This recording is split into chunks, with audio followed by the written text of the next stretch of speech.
আলাইকুম। আজকে আমরা ড্যাফোডিল ইন্টারন্যাশনাল ইউনিভার্সিটি থেকে ফিল্ড ভিজিটে আসছি মানিকগঞ্জ। আজকে আমাদের ফিল্ড ভিজিটের উদ্দেশ্য হলো পরিবেশের সাথে কৃষির সম্পর্ক। আজকে আমরা দেখব পরিবেশের সাথে কৃষির সম্পর্ক। আসুন ভিডিওটি দেখতে থাকি।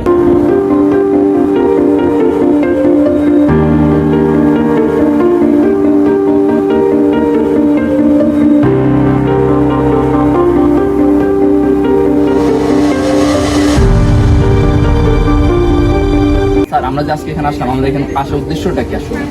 সো এখানে আসার উদ্দেশ্য হচ্ছে দুইটা।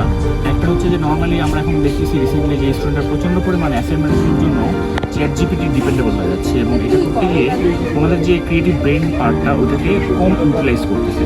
আমরা এখানে আনছি যাতে করে ওরা হাতে কলমে জিনিসটা দেখতে পারে এবং এটার সাথে ওরা বেসিক্যালি ফার্মিং একটা ফার্মে আনছি আমরা। এখানে ইকোলজিক্যাল প্র্যাকটিসগুলো হয় ইকোলজিক্যাল ফার্মিংয়ের। তো ওরা এখানে ইকোলজিক্যাল ফার্মিংয়ের সাথে ইন্ডাস্ট্রিয়াল ফার্মিংয়ের কন্ট্রাস্ট করবে, রিলেট করবে। তার মানে আমরা যদি ব্লুমসটা একজন আমরা ইন্টেলিজেন্স লেভেল ওয়াইজে বলি, এটা কিন্তু 4 নাম্বার লেভেল অ্যানালাইসিস করতে পারতেছে। তো একটা উদ্দেশ্য হচ্ছে এটা যে আমাদের প্রচণ্ড ChatGPT নির্ভর থেকে বের করে এনে ওদের ক্রিয়েটিভ লেভেলের intelligence level thinking wise 4 number stage পর্যন্ত ওদেরকে মানে একটু কাজ দেওয়া প্রমোট করা। আর সেকেন্ড উদ্দেশ্যটা হচ্ছে যে ওরা যেহেতু ইনভারনমেন্টাল ডিপার্টমেন্টের স্টুডেন্ট, ইনভারনমেন্টাল এবং ডিজাস্টার ম্যানেজমেন্টের, তো ইনভারনমেন্টের সাথে কৃষির যে কানেকশনটা আছে, they are trying to find out this connection. So these are the major two objectives. অনেকদিন ধরে আছেন এই জায়গায় কাজ করতেছেন, আপনার এই জায়গায় কেমন লাগে? পরিবেশে কাজ করতে ভালোই লাগে। প্রাকৃতিক কৃষি করতে ভালো। আপনি এখানে কত বছর ধরে আছেন? আমি 2.5 বছর।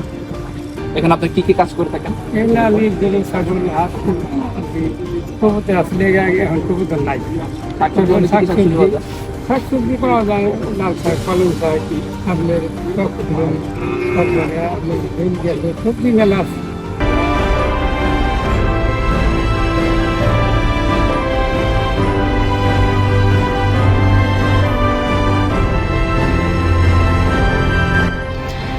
গ্রাম বাংলা অর্থাৎ বাংলাদেশের গ্রামীণ এলাকা মূলত কৃষিভিত্তিক অঞ্চল।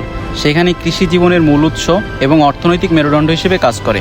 কৃষির অবদান খাদ্য নিরাপত্তা, অর্থনৈতিক উন্নয়ন, সাংস্কৃতিক ও সামাজিক ভূমিকা, পেশাগত কর্মসংস্থান, প্রাকৃতিক সম্পদের সংরক্ষণ।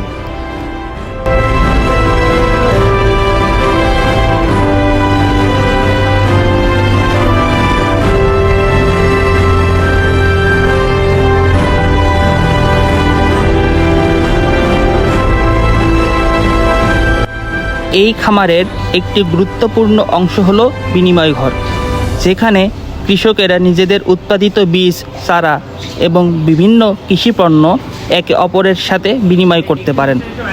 এই উদ্যোগের ফলে কৃষিক্ষেত্রে জীববৈচিত্র্য বজায় থাকে। গুরুত্বপূর্ণ অনেক এখানে গ্রামীণ পরিবেশে কর্মসংস্থানের সৃষ্টি করে এবং দারিদ্রতা হ্রাসে উন্মোচন করে, প্রাকৃতিক পরিবেশে এসে ভারসাম্য রক্ষা করে। আনান, আজকে তোমার এখানে এসে কেমন লাগলো? হ্যাঁ, অনেক সুন্দর লাগলো। প্রাকৃতিক পরিবেশ, কৃষি পরিবেশ, অনেক কিছু দেখা হলো। অনেক সুন্দর মতো প্রাকৃতিকভাবে উপভোগ করতে পারলাম।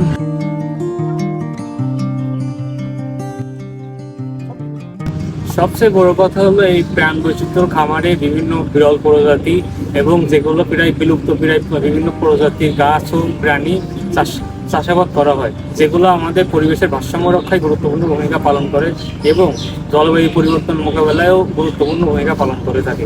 এজন্য আমাদের সবার নৈতিক দায়িত্ব এই প্রাণ বৈচিত্র্য খামারগুলোর মতো খামারগুলোকে বিকাশ করা এবং এদের সংরক্ষণে সাহায্য করা।